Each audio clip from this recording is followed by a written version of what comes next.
I think the most important aspect of that programme was to alert parents that we're actually dealing with environmental issues with regard to autism, or the ASD, which is Autism Spectrum Disorders, rather than a genetic problem.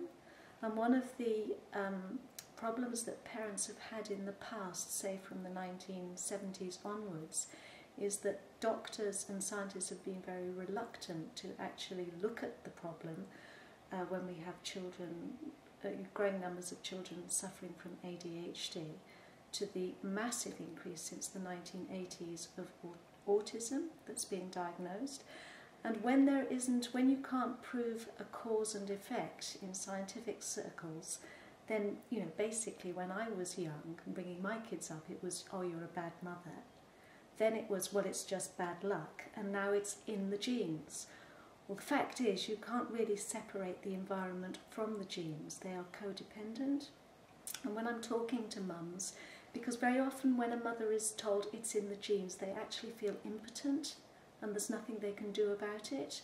But I describe the genes, or the cell, is like a company, and the genes are just the board of directors, and they get signals from the environment in the cell, which actually then it will indicate to them that they need to give instruction to the company. So you can't actually separate the two. And what mothers have been finding, so back in the 1970s with the ADHD, they were saying, you know, my children respond badly to anything that I give if they've got orange colouring, or if there's this additive in the food. And eventually, over a long period of time, it wasn't really until 2009 when the University of Southampton in the UK got enough evidence to support the government actually banning 6 colourings from foods. And what that report stated was that there was enough evidence to indicate that 30% of children with ADHD, those cases could be prevented by removing those colourings. But the problem doesn't end there. You've not just got additives that are colourings, you've got the additives that are preservatives. And the problem, the programme with Four Corners that was actually looking at the ecology, or the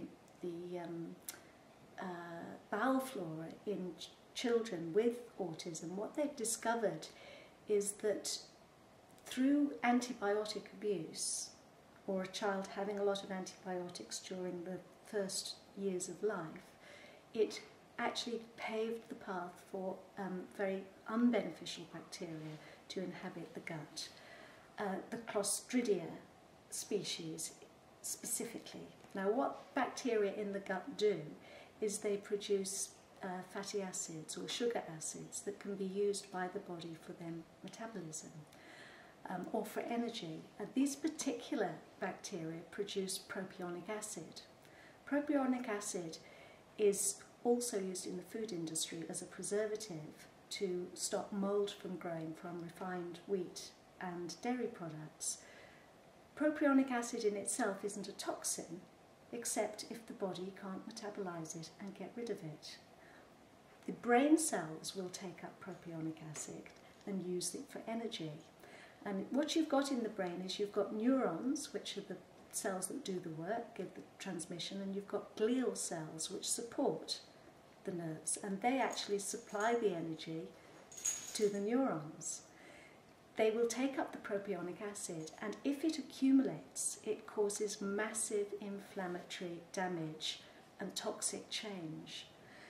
When they gave these children with autism, or this particular child with autism, an antibiotic to kill the Clostridia, what we saw was that child's behaviour reversed to normal.